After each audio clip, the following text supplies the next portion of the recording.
So I'm back with another review, and this review is on Black Cake, episode 4, season 1.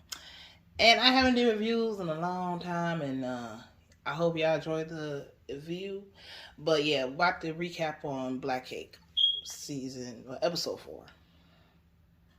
So the episode begins with Kofi, Coffee, Kofi, Coffee, Kofi goes back to London after being in Ireland for a while and dealing with the bullshit there, and getting sexually assaulted by her old nasty, dirty, motherfucking, freaky ass, weirdo, motherfucking boss, that white weirdo that we gonna call his ass Dexter. So she ends up going back to England when she was at over back to London. And when she goes back to London, just on a lucky charm day, she bumps into her old flame from her hometown that she had to flee from the other episodes ago. Okay, because this is episode 4.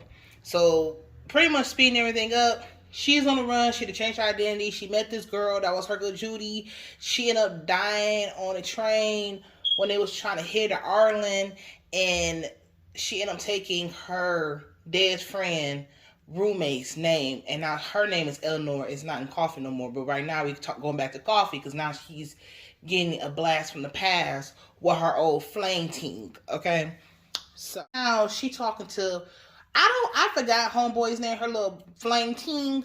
So we gonna call him Island Boy because y'all know about me. I'm gonna get somebody a nickname, and that's just how it's like gonna go. And he talking to Coffee, and Coffee all like, yeah, they talking, they shooting the shit, whatever. And she telling her, because he know about her running away and stuff, but she pretty much explained to him all the trials and tribulations she was going through. And she was just happy to kind of see a familiar face and feel like this is the only person that cared about her, especially after going that traumatic experience and in Ireland and all that hot mess shit. So let's see how this relationship unravels. Child, okay. So my girl Coffee and Island Boy, they starting to like hang out. They starting to chill. They starting to vibe again like they was like the old days.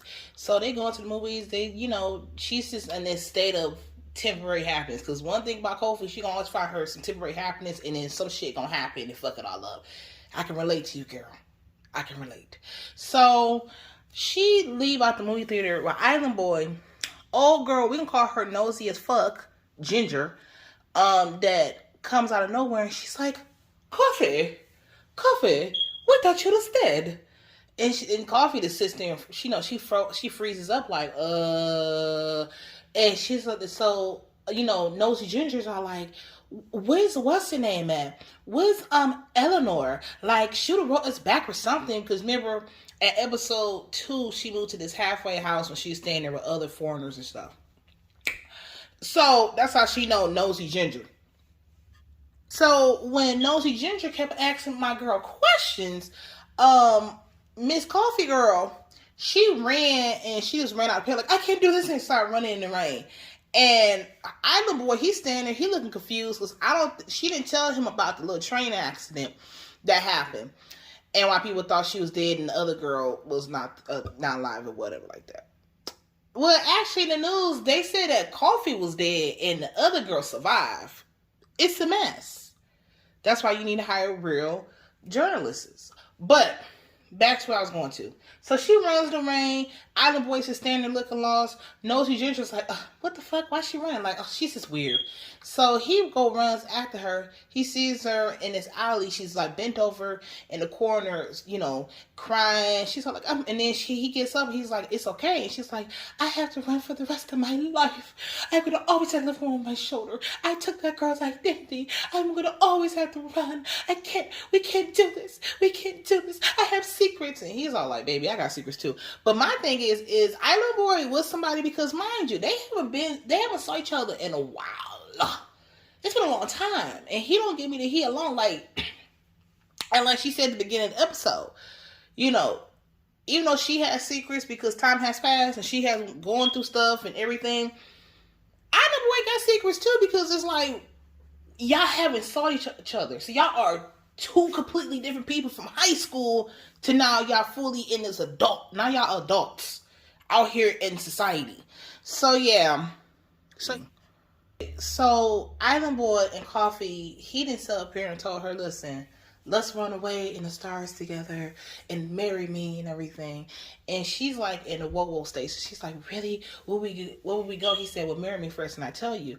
So she ended up getting married to Island Boy and everything, right? Because one thing about Coffee I can say about her, which I can relate to, she be having like these random strikes of luck. It's like she goes like some real bad shitty shit, and out of nowhere it'd be a strike of luck. But then don't get your hopes too high, cause something gonna test that hope level, and it's gonna hit you hard. So she married old boy, and she right now she just felt like she in a good place right now.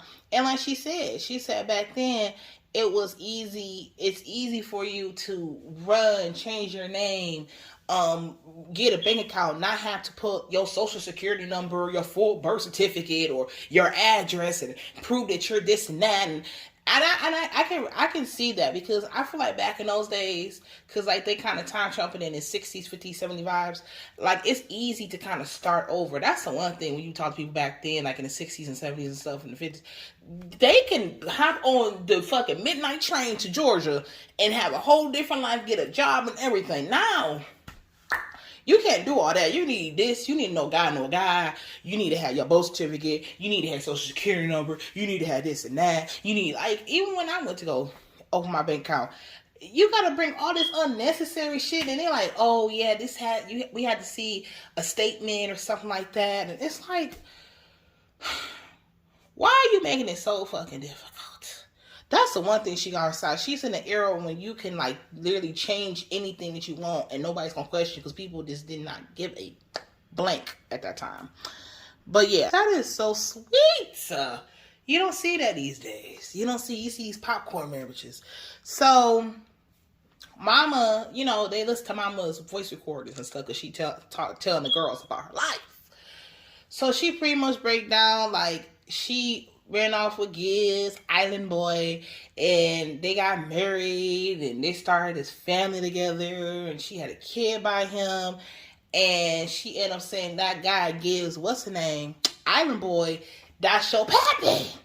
That's your pappy. And I was like, okay, well, that's at least a little light at the end of the tunnel. It's like, she then went to Ireland, got sexually assaulted by a nasty ass Dexter bitch, and then she had to do it watching her roommate die in the train crash.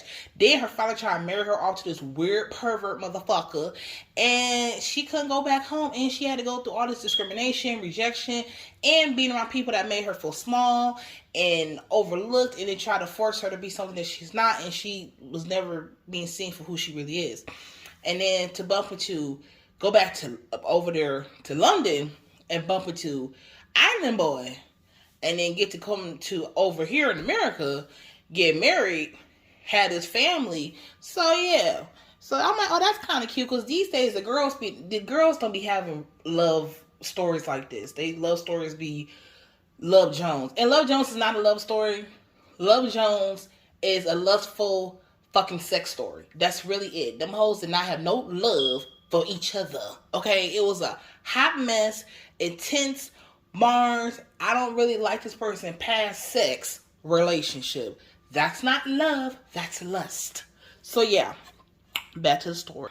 So let's get back into it. So now we are in the present day, and we now at the age when Coffee is an older woman, and Island Boy, aka Gibbs, is an older man, and now they got these two grown children now, and they have established a life for themselves, away from all the trauma that they went through, and especially what she went through when she was a teenager. So while they in the kitchen talking to kids, and they congratulating the kids on they, about to go enter into their careers. The sister's about to go start cooking. The son's about to go study the ocean, be like, scientist, whatever. And, so they all talking in the kitchen. And next thing you know, they start playing the game of charades. So the husband start acting out ocean sounds and stuff. And he's like, you should have understand the answer, Coffee, or something like that, Kofi. And the kids didn't catch on. They didn't hear that he called her another name. They was just laughing. And the mother, she just like freezes up, and she just runs off to the bedroom. And the husband, he follows her, and he like, oh shit, I done it now.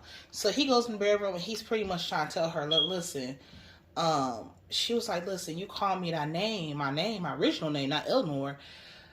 It brought up a lot of trauma. Because, Miss Girl got so many secrets. Okay, we are dealing with too many past lives in one lifetime with Miss Eleanor. A.K.A. Covey. So, Covey. So, next he goes in there and he's like, listen, why don't you just tell the kids? Because you heard all these secrets. It's not weighing nobody else down but you. And she was all like, I don't know. And he's like, listen, this will help you. And the one thing I like about Island Boy, Missy Gibbs, is that he's still, even at this older age, very compassionate to her and very there for her, and he really cares about her. That's the one I can say about it. It's a very caring type of relationship. It's weird because Covey would bump into some shitty ass people when she was going through all that. But then she did have these random strokes of luck when meeting people that wasn't shitty, that saw her for who she was and allowed her to be who she was, and came to her at times when she was low. Even though she didn't, have that crowd around her, she still had these random people that would come and lift her up when times that she needed, when she got too low. And for him at this older age to still kind of be attentive to his wife and still have compassion and still want to make sure that she's taken care of and all this type of stuff is a good thing. But yeah, I'm with the husband, Miss Girl. You might need to tell your fucking secrets, but clearly it ate her up alive because she ended up developing a damn tumor. So yeah, that's what them secrets would do. And like he said, what do we run away from? We old as fuck. We don't live on a fucking island. And at this point in the stage, who gives a fuck about little fingers that died over there in the island? Nobody cares. Time has passed and time has went on. Now we're going into with the kids, in the future time, when now they listen to the voice tapes and the lawyer turns it off and he goes home, and the kids are now talking, having roundtables about their parents and they 10 past lives, and how the daughter was like, wow, why she didn't tell, you think dad wanted to know about her getting sexually assaulted when she was in Scotland? And then the son was all like, well, I feel like she should have told dad. It probably would have helped mom or something like that. And now the siblings keep talking about this Thanksgiving. Now, this Thanksgiving was what really shift or changed the relationship with Benny. That's her daughter's name. We're going to call her Artsy. Artsy relationship with her mother, Eleanor. Because she, after that last Thanksgiving they had together, she never spoke to the family for 8 years. The daughter claims that she always felt like she was getting judged and had this pressure put on, especially by her family, her parents. But just to find out that her parents is human and they imperfect as fuck, especially listening to Eleanor's story and how your mom is a part of espionage and shit, it's like, this is a lot. This is a lot. And the son, he's still trying to be like Captain Hero. He all like, I know something happened on Thursday, but you shouldn't have left and not have talked to us for so long. Like, why did you leave the girls? And Artsy was all like, I couldn't bear the deal. This old ass hag got something to say, and I'm listening. So the siblings then left. Old girl, his sister, Artsy's fucking James Bond reject, ill. And now we're going back to her brother fucking this old lady that give me old ancient auntie vibes. And so they doing a nasty something at the parents' house because whatever. And she's laying in the bed and they talking. She's like, how did the job thing go? Because he's supposed to be up for promotion. But his old hateful ass, he live in Michigan, because Michigan, they damn nasty ass racism and them nasty ass Florida people that keep moving their funky asses up here. Stop coming to Michigan, you bitch. So he talking to her, and she says how the interview going. She already know that they didn't get him an interview because the people he worked for is a racist piece of shit, and they know that he's the best fucking scientist at the motherfucking company. He was all like, yeah, I didn't get it. And she got mad. She's like, how the fuck they gonna give it to Benny, old funny looking farty ass? He can be Jared from Subway, fucky little ass. That didn't piss me off. I'm just fucking up my damn cuss words. So he's all like, listen, He was like, listen, this ain't your competition. He's trying to like throw it on the rug while his old ancient girlfriend is trying to be like, no, no, no, no, this is something wrong. This is racism. You're a good person. And this and that. And I'm with old ancient grandma. Yeah, they played him. And yeah, she is correct. They are trying to use him as a mascot of inclusion. Fuck you, bitch. You hoes and your inclusion is such a fucking lie. The level of inclusion that y'all like is to have 100 white people and one fat ass white bitch, and you're like, we practicing inclusion. So in his case with his company, they have all these white scientists and stuff, and they have him, the only black guy really there, and they have him go do these little talks to students and get them hope about America and their racism, but use him as a mascot, but he has the best work out of all the scientists in the company. And they don't want to put him in a position of power. And I'm with old ancient grandma. We're not about to be wasting time being devoured. Okay? We're not about to be wasting time being overlooked. We're not about to be wasting time with that bullshit. Because you just listened to your mama. And your mama just said she was going to do all that being rejected. People trying to minimize her, trying to make her feel small, just so she can fucking survive. You're not in a position to have to survive no fucking more. Fuck that bitch. Pay me my motherfucking dues, ho. Pay me my motherfucking dues. Or I'm fucking done with this fucking place. And honestly, I'm with ancient grandma. You're not about to be wasting my fucking time trying to make me feel fucking small when I'm bringing the fucking funds to this goddamn company. I'm moving the motherfucking numbers, bitch. I'm the motherfucking boss. And I'm with the damn ancient grandma. He's all like, you're not going to play a race card. It's like, no, she's telling the truth. And here come your lazy ass conscience trying to back down your self-conscious because you know something's wrong. And he going to say, well, it's a competition. And like she said, if it was a competition, you motherfucking win. Your mama was a swimmer. This is in your DNA, baby. You already know about the ocean and shit. That's why you laid it to the damn scientists or whatever. I'm like, don't play with me. Y'all, tonight, this subject is really touchy for me because I'm thinking to myself, like, because I'm dealing with, like, levels of different racism and people trying to minimize, do this, and you bringing more to the damn table than they asses would ever fucking bring. So, yeah, no, I can't do that. I'm not about to minimize my work. And he's trying to use excuses, like, oh, well, they the only place that's going to support my research. It's other places that will support your research and they won't try to fucking minimize you. So, I want ancient grandma on this one. It's a no for me, dog. So, okay, back to that situation with ancient grandma and the son.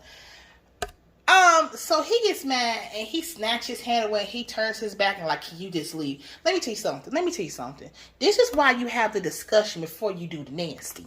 You didn't sit up here, bend over backwards, screaming names and all types of stuff. Now after that, he gonna tell you to leave after doing the nasty because you asked him about his motherfucking funky ass job that's trying to make him seem like a mascot. That's why you had these discussions where you trying to come over there and be booed up with somebody. I ain't got time for that. First of all, I am not motherfucking leaving, bitch. I'm going to get my motherfucking sleep on, and I'm going to decide to get the fuck up and leave if I'm not. Because what I'm not about to fucking do is waste no motherfucking time or energy, bitch. And you know what? Fuck you. Fuck you. That's why your ass is a mascot. Fucking around with me. I've been petty. I've been fucking petty. And then she going to sit there. I'm like, ancient grandma, you know you too old to be outside in the cold. Lay down, go to sleep. Whatever. See you in the morning, bitch. Good night. The fuck gonna try to kick me out? I know. I've been kicked out of better places than this bitch.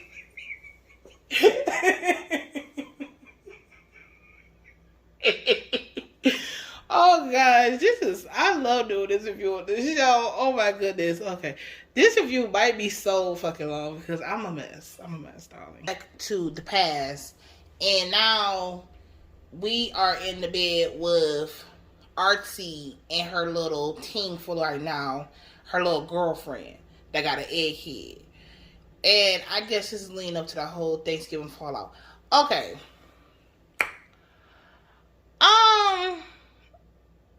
Miss Girl and her little girl and her girlfriend pretty much telling her, like, I guess Artsy been around the girlfriend's family. She done met the girlfriend's mom, all type of stuff. They kind of a boo thing. They be fucking. They a couple.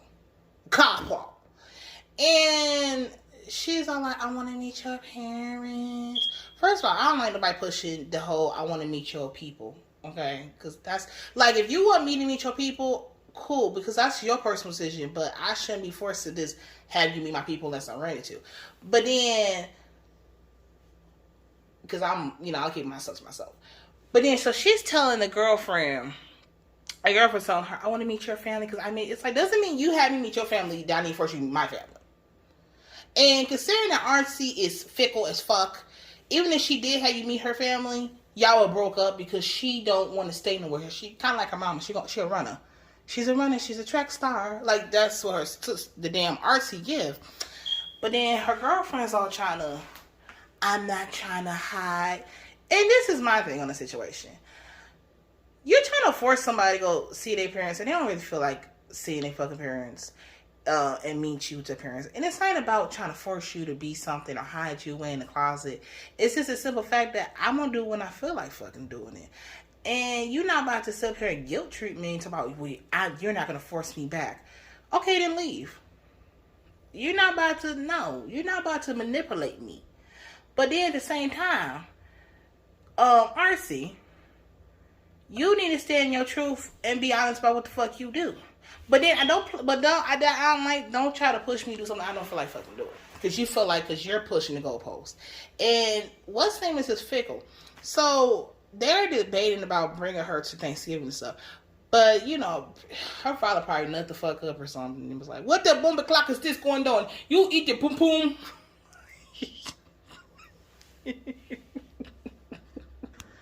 So, RC done brought a girlfriend.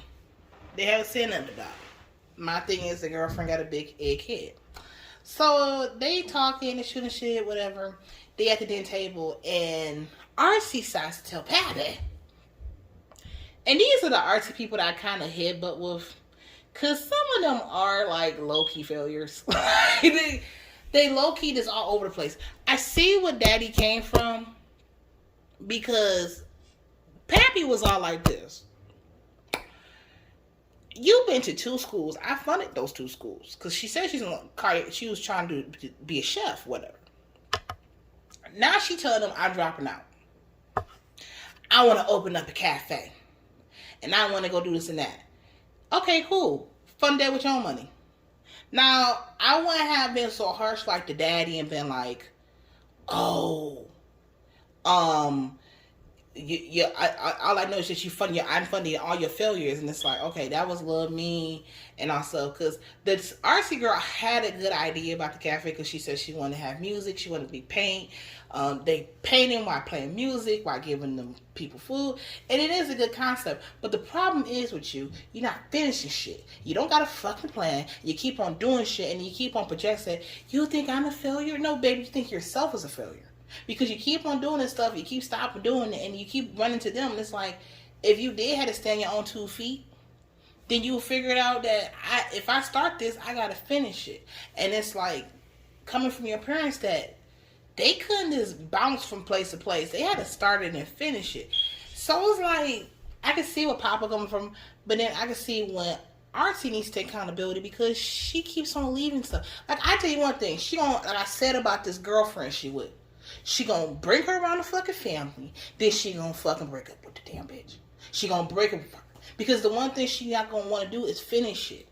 And she keep on weighing down, well, what? Y'all just don't support me. You don't understand me. And it's like, these are the RT girls that I just don't get along with because I just kind of feel like they're a ball of chaos sometimes. It's like, it's no type of structure. It's like, okay, yeah, you can have this big, grand, elaborate fucking scheme, but you're going to need to finish stuff. And my thing is, if your dream was a cafe, then you just going to be prepared to tell your pappy that you wasn't going to finish culinary school, but then be prepared to have some money on the side so you can invest in your dream. Because at the end of the day, a person can think whatever the fuck they want to, but if that's your goalpost and that's what you really want to do, then you're going to have to step into the plate and fund it your fucking self.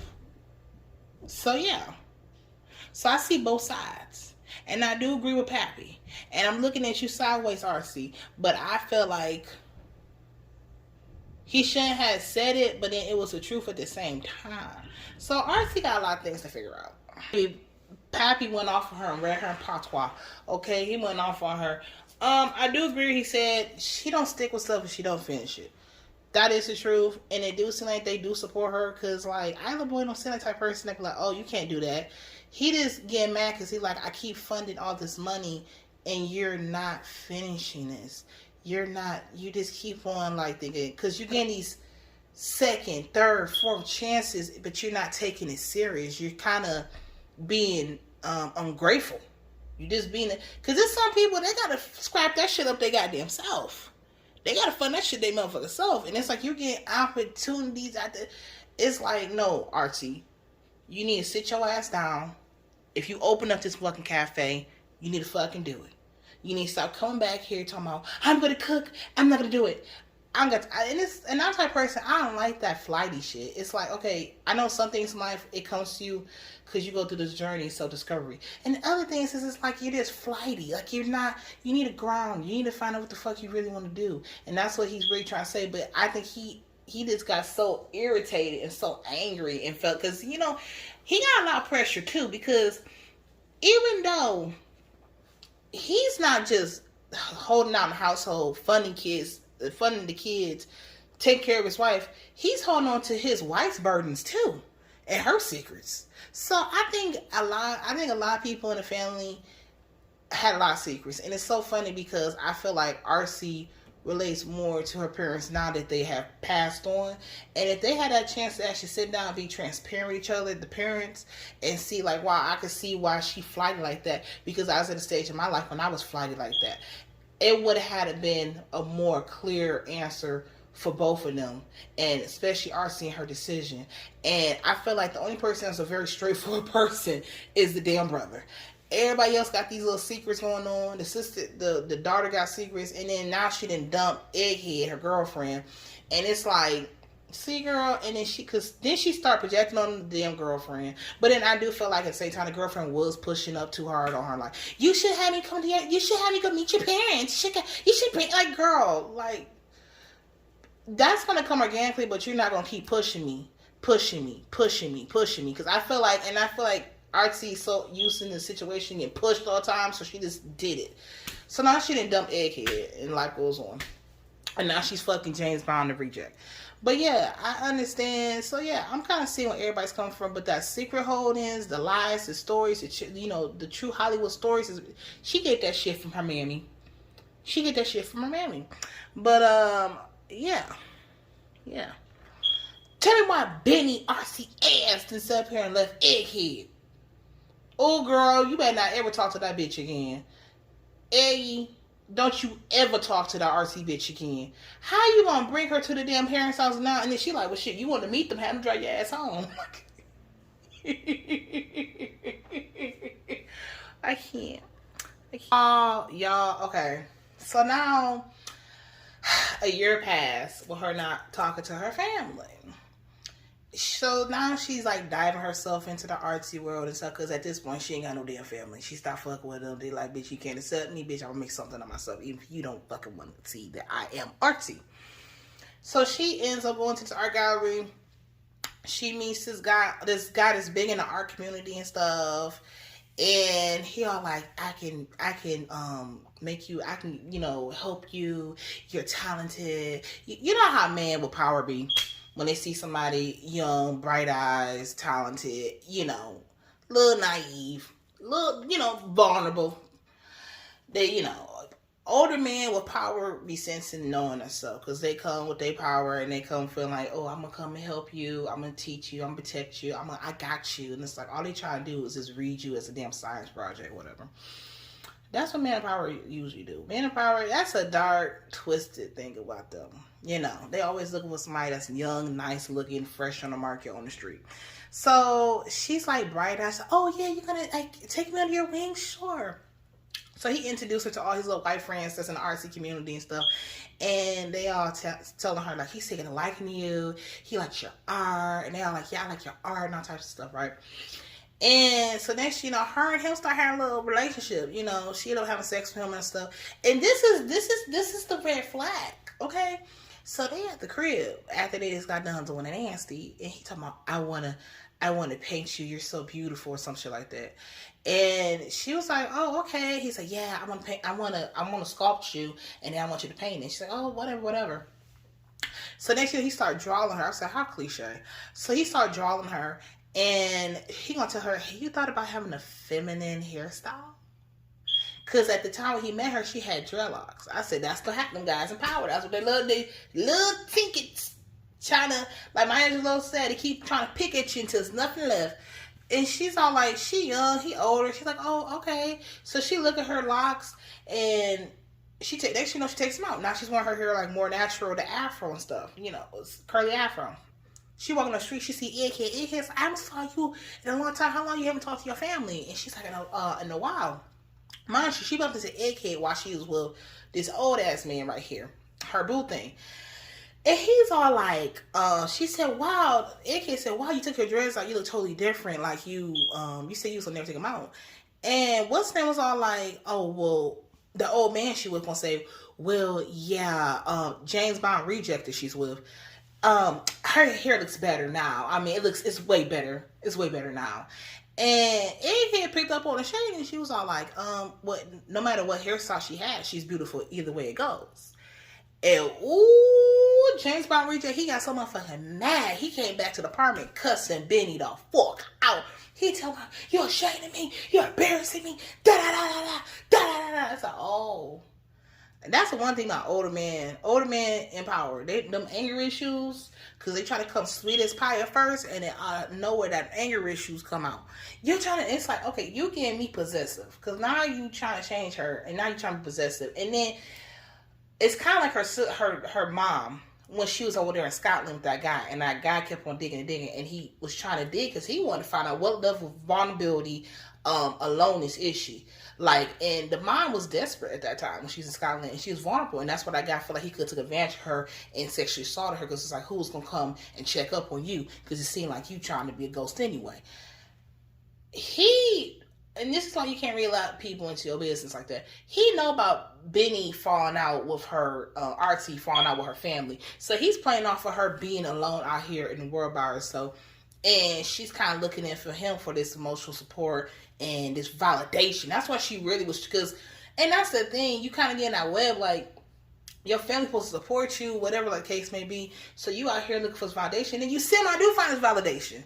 But then it get misconstrued because people have ulterior motives with things. So they not, but then when you at a low point with this, I'm trying to look for validation, I'm trying to prove to them that I am that girl, I can make money for being an artist. You fall into those holes, gaping holes, and that guy she met, the guy that was big in the arts community, he had power, he gave her that validation that her parents was not going to fucking give her. Her father was not going to uphold her bullshit with her leaving and quitting. And that's the one thing I said earlier when I said Artie's kind of a failure. Artie's not a failure because she's a loser, she untalented. No. Artie's a failure because she don't stick with shit. And she was trying to get approval from her family to stick with stuff. And it's like, no, but it's like you been know what you want to do, this painting stuff. You just needed to come forward and stand on 10 toes, even if your daddy was getting mad at you. And it shouldn't have really pushed you to this fucking league, because at the end of the day, you can't run away from your problems. And that's the one thing they learned. That's why mama died. You can never run away from your problems. Some motherfuckers will come in different fucking forms. AKA James Bond reject over here think he gonna check a grown ass motherfucking person talking. If I don't want to introduce you as my fucking lover, predator, boyfriend, bitch, I don't have to. Stay in your place. And stop thinking because you got some power in the motherfucking art community and all this mother stuff, and you got age over me, that you get to fucking bully me. So yeah, Benny, you gonna have to stand your ground, Miss Girl. Because he trying. In this toxic bitch, fucking James Bond gonna try to throw a motherfucking glass pot at my fucking girl. Bitch, we gotta whoop his ass. We need authorities. We need a PPO. We need a restraining order. Oh, no ma'am. We don't play them games. But yeah. That's that being desperate. Looking for that validation, looking for that emotional support. That's what that shit lead to, because you trying to run away from problems. So you try to go find with these people outside that got issues, just like you got issues, but they like to mask theirs in different ways than you do. So he a predator, whatever. Surviving, it should be called Surviving Reject James Bond. We're going to pull up on this motherfucker. Okay, so Benny is at James Reject. Ooh, he pissing me off. She at his old toxic ass house. I ain't gonna lie, he got a nice house. But fuck him. Fuck him in his motherfucking house. So she wakes up. She has a ring on her phone. Somebody calls. They said, oh, Papa Smurf, he dead. He ain't here no more. She's like, what? So she gets to crying. So James Bond reject gets up and he's all like, what is wrong? What is wrong? And she's all like, my dad died and I thought I was keeping a boundary and I talked to him for 2 years and this is some bullshit and da da da and I should never ghost him. And James Bond pretty much told her like, reject was all like, fuck them. I mean, fuck them. They hurt you. That's why you cut them off. But my thing is, she lay in the bed with you. You the ops. Sleeping with the enemy. She lay in the bed with you. And you keep on motherfucking trying to be possessive over her. And you trying to be possessive, and you keep on, and then he kept on. So she gets up and she trying to go close. It's like, no, I need to go see my family. I need to go see my family. He's like, fuck them. You don't need to go see them. I'm the one that shows up. I'm the one that pays your bills. I'm the one supporting your career. I'm the. So he trying to make himself her Lord and Savior or some shit. And it's like, bitch, you chose to pay her bills. You chose to come to her art shows. You chose to come and fucking support her career. You chose that shit because that's a benefit for you, motherfucker. Ain't nobody in this world doing shit for free unless it's a fucking benefit for them. So don't sit up here and act like you my Lord and Savior. Okay? You pay that girl bills because you're just having sex with her. You want to be in her art career because she's talented. Stop acting like you doing something. Stop. And that's what the motherfuckers in power be thinking they doing. These damn old ass men thinking they be doing people. So he's playing. Then they arguing. So he using emotional manipulation. He's emotionally manipulating her. He just feel like she vulnerable and he can just do shit to her. And she's just trying to get this validation. That's the only reason why she's fucking with this motherfucker. So he jumps on her face. She's like, no. And they start yelling. He yelling. She gets up. He grabs her arm, cock his fist back, and busts her fucking face. He punched her. He pull on her. He jumping on her. She's screaming. I said, oh no. Oh no, no, no. Oh no, no, no, the ancestors. Like, So I'm just like, this is a mess. This man yaga the shit out my sis, Artsy. He yaga her. Like, he yaga the shit out of her. She walk right here with a blue, purple motherfucking eye. I see why she didn't go to the motherfucking funeral. Because her family would have pulled up and did that motherfucking Korean magic on his fucking ass and jumped his motherfucking ass. I don't know. So now we in and now. And RC talks to her brother, and she's all like, listen, I came to daddy's funeral, okay? And I didn't get out the car because the guys with James Bond fucking reject yaga me, okay? Yaga my motherfucking face. And I just didn't want to be seen like that. And I thought I was going to be rejected. Or worse, I would have went and slit his fucking throat. Or did some Jamaican magic. But either one. And the brothers are like, oh, you should have came. I'm proud of you. And he was like, I'm glad you got that reject motherfucker out your life. And she just froze up to look. But it's like, ooh. Because he's still in her life. Because he's a predator. And he's an abuser. And she pretty much told her family, her brother, when she stopped dealing with her family, she made James Brown reject her center of her world, her everything, because he was giving her stuff, and she just was just consumed with him because she wasn't dealing with her family. So she was alone in the world. And that's the thing about man with power and older men. They be sensing when these young girls are vulnerable in the world, and they need this sense of protection and this emotional fulfillment, and they play off of that, trying to come and be nice and do extra stuff, but they just trying to play off because they have ulterior motives. And it's sad because a lot of people in this world always got ulterior motives. They never come with no genuine fucking space. It's like, what are you trying to gain out of this relationship? Because you ain't coming here because you feel like you motherfucking helping somebody, like you some Jesus Christ or something. Like, what's given? And they go back to Lisa Mom's tapes, and Mom pretty much say, her mom had a funeral for the Papa Smurf. She was all like, listen, it was 2 deaths, I think. The death of your father, the death of us feel like we was going to grow old together, and the death of this family being whole because RT wasn't talking to them still. And she didn't come to, well, she did, but she didn't go inside and make herself know that she's at the funeral. And the mother, she thought she was going to grow old with her true love, and he didn't pass on and die. But I feel like he died from heartbreak because his daughter didn't talk to him. And to go those many years not talk to somebody that you raised, to just, you kind of start having regrets. You start kind of repenting, like, damn, did I really push her away? And it's like they both felt that, and they both was scared and in fear about both laying their guards down and being like, listen, you hurt my feelings, and maybe I shouldn't have came too hard on you, but then at the same time, I want you to finish this stuff. I don't want to keep on doing this. You keep failing, and it's like, I need to hold you accountable. That's just how it goes. You got to be held accountable. Because if I always let you say, well, you can get away with this and that, it's like, it's not a healthy relationship. And as a parent, they do have this Saturn side of them. It's like, I got to hold you accountable. You got to finish something, baby. Like, you can't keep doing this. So yeah, egos has gone away, temper tantrums has gone away, and fear just gone away, and that's really it. So now they listen to Mom's voice recorders. She's all saying, you know, you gotta let love in at least. Like, girl, let's get to the juicy part. So her mom at the end of the voice recording gonna say, I kept this burden alive and it ate a part of me, and now I'm revealing the secret and stuff, and I was gonna try to take this to my grave, but it's not the answer. And she said, I want to make sure that all three of my kids know. Mind you, it's 2 kids sitting here listening to this voice recording. Who the third kid? And she says, yes, y'all have a sister. Even your daddy, Papa Smurf, Island Boy, okay, Mr. Gibbs, didn't even know. Mama, how many secrets do you got? So yeah, that's the end of Black Cake. I really enjoyed doing this review on this episode 4, season 1. It's been like really good. Somebody told me to do Black Cake because it says a good show. They kept on like harassing me, like, oh, you need to watch Black Cake, it's so good, you need to review on it. And it's like, I haven't did a review so long on a TV show since like Your Honor, if y'all original people to listen to my reviews and stuff. But yeah, I'm happy to be coming back to the review sides of the YouTube. So yeah, that is it for this episode, Black Cake, season 1, episode 4. And make sure y'all know, like, subscribe, follow me, Instagram. It's gonna all be in the link below.